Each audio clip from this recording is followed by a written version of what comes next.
Ready? What is this again? 5 questions? No, it's why you do what you do. Okay.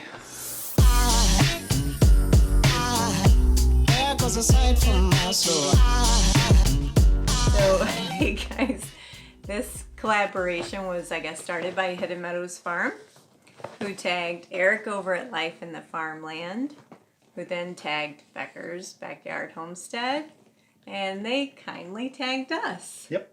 So we're going to participate, being that this is the very first time we've ever been tagged in anything, and not quite sure what the etiquette is. Like, when does the tag ever stop? I don't know. I don't It know. breaks eventually, I guess. We're not going to dare break the chain because I don't want any bad voodoo over here. So, first question. Why did you start your YouTube channel? Have any thoughts? Yeah, a lot of it came from, well, two places. One was over the summer we met up with some fellow YouTubers at a couple events. One, the Michigan Homestead Hootenanny, organized by Mike Pratt over at the Pratt Family Homestead, and a couple other people put it together, and they were giving us a hard time the whole day about when you're going to start your channel, and we're like, we don't know. Yeah. And I would say around that time we had started building up a huge community over on Instagram. Mm-hmm.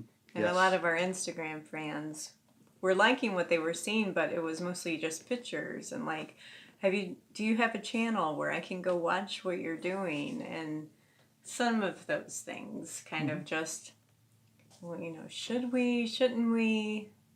And then when we got serious talking about it, your perspective changed a little bit, and that, maybe this is actually going to be a good thing, because when it's nice out, once the weather breaks, we'll work from sun up till sundown, and maybe it'll be a good work-life balance or give us just some more fun to be had in the heavy homesteading work. So I think... Yeah, pretty much covers it. Okay. Question number 2. What 2 videos have you produced that you're most proud of? I have an easy one. And so we have first, we don't have much to pick from. We only have 12 videos published. So our choice and selection is limited. But mine is the Homestead Story, Faith Beginnings, for 2 reasons. One, it was the very first video I ever solo did by myself without any help from Todd. And 2, the feedback and the engagement in the comments was beyond my expectations. I'd really just hoped to be able to just touch one person with a story. And it ended up really resonating with a lot of people. So seeing what being open and being vulnerable and sharing just a little bit more than just what we have in our ordinary lives going on in the homestead, sharing a little bit of my heart, that was special. How about you? I was a little torn on this one. One was our 2018 Homestead goals. Mm-hmm. I think from a production standpoint, the way it was filmed, the quality, I felt like it was really good. Yeah, it was. But that's the technical side of my brain. And then the other side of my brain would be one that we didn't actually really even produce, and that would be our first video ever, which was actually a live stream. Because we hadn't posted any content on YouTube yet. And we jumped in with both feet and decided we're going to live stream right off the bat, 1-hour show. I was so scared. So from a video production, it wasn't really a production, it was a live show, but it was very nerve-wracking. But I think it went really well. It did go well. And yeah, that was... I remember there was some comments from people that were like, you're seriously doing a live show as your first thing? And we're like, yep. Let's do it. That's a good pick. And I like it. I referenced. I likened it to ripping off the Band-Aid. You know, let's just rip this thing off and get going. It was a good way to go. So if any of you are thinking about launching a YouTube channel, building up the support, building up the community, and starting with just an engagement opportunity with your friends and your potential viewers, it was a lot of fun. Okay, question number 3 is, what subjects or topics do you plan on creating videos in the near future? Back to me? Yeah, sure. Let's see. I'll talk about 2. One is collaborations. There's I think 3 or 4 different. Well, this being one of them. Probably about 3 other collaborations that we're involved with right now. Some of them are a little more drawn out than others, so don't look for them right away. And the other will be bees coming soon. We got all of our stuff to get our bees going this year, and at least 1 nucleus colony on pre-order so far. Yep. And then I had mentioned in a previous, maybe our Monday Night Live stream, that my freezer's driving me crazy, so I've got to do some freezer organization. I got my maple tapping supplies. That gets to be my fun new project this year. So as soon as the weather participates with maple tapping, I'll be trying to get some syrup going. And what else did I think of?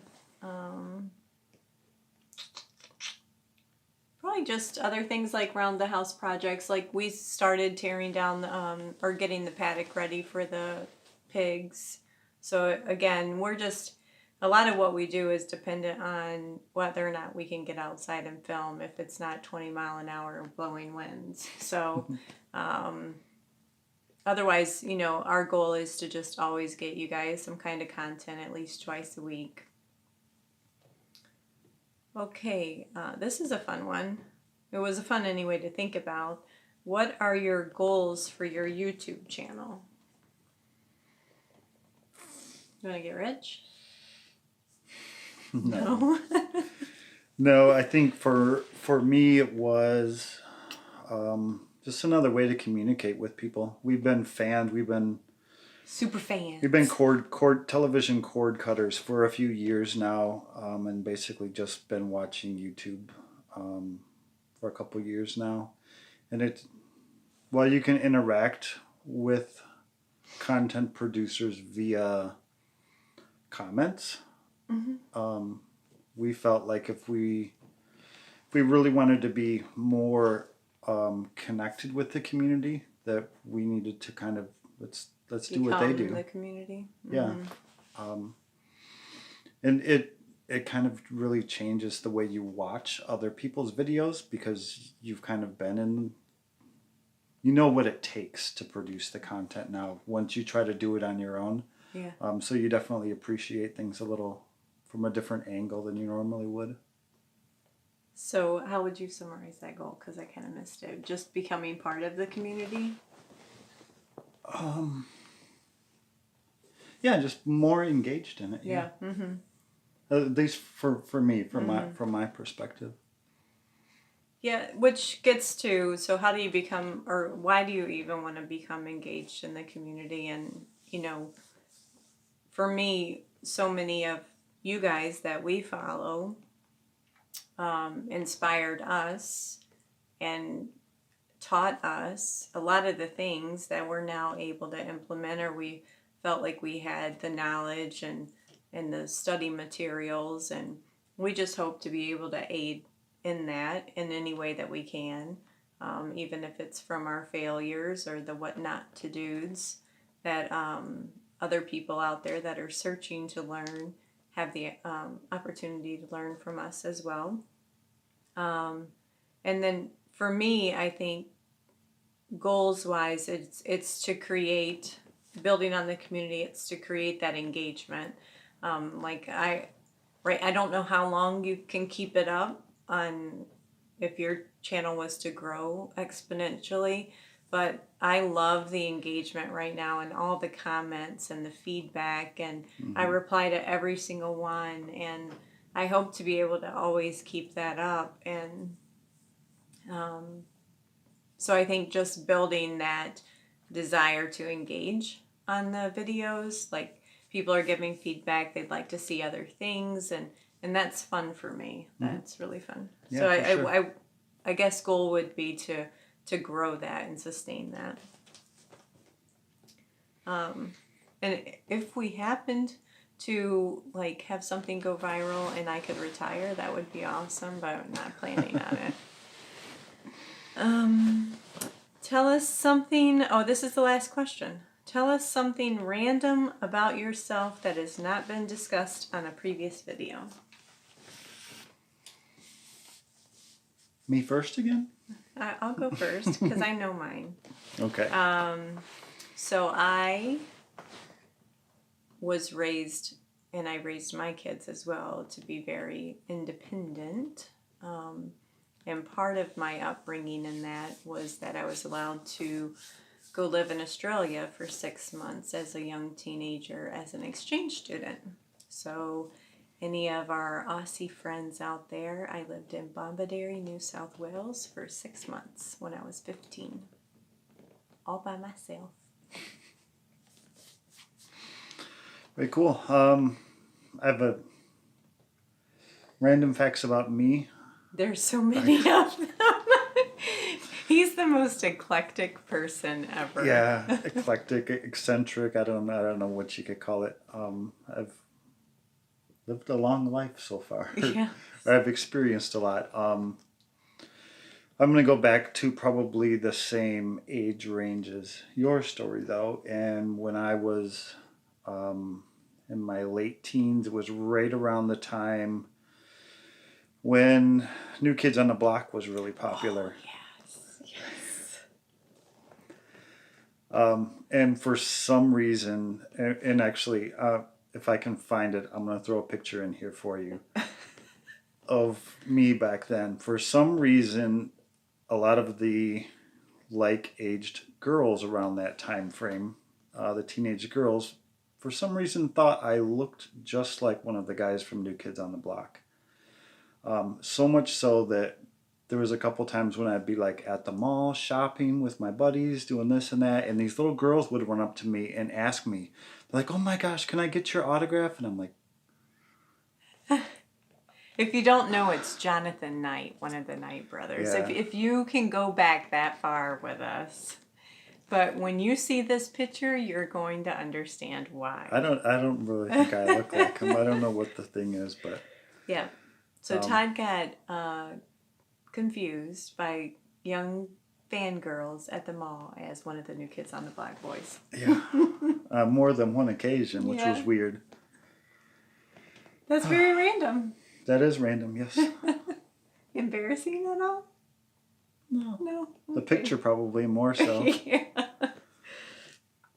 Okay, so because I dare not break the chain, and I don't know if I'm supposed to, I'm going to go ahead with our 5 channel tags. And if you've already been tagged, just ignore us. If you don't want to participate because you're too cool, perfectly fine. No, just kidding. So, Life on Beagle Road. If you guys aren't following these guys, oh, please go check out their channel. Amazing, amazing quality of video, amazing, amazing quality of content, and the absolute 2 most hilarious people. You're going to want to be their best friends. So go check out Life on Beagle Road. I'll to go ahead and tag my most favorite girl in the world, Tangie over at Freedom Homestead. Hopefully you and Jack can participate. And Miss Mindy at Life Goes North, the sweetest soul, on YouTube today. So go check out Miss Mindy. And Al over at Lumnah Acres, New York City. Go check out Al. He's doing a lot of awesome things. Always has projects going on. Again, that's Lumnah Acres. And then Heritage Ways, another fairly new channel. They've got some exciting news coming up, and they're, I think, getting ready to sell their place and travel the country a little bit in an RV or something. with their 3 young. So they have, I believe, 3 old children and 3 young children, and they're going to be going on homeschooling on the road, and I believe looking for their next landing place in life. So that is Heritage Ways. If you guys want to participate in the Why You Do What You Do, join along. Cool. Good job. See you guys. There goes a sight from my soul.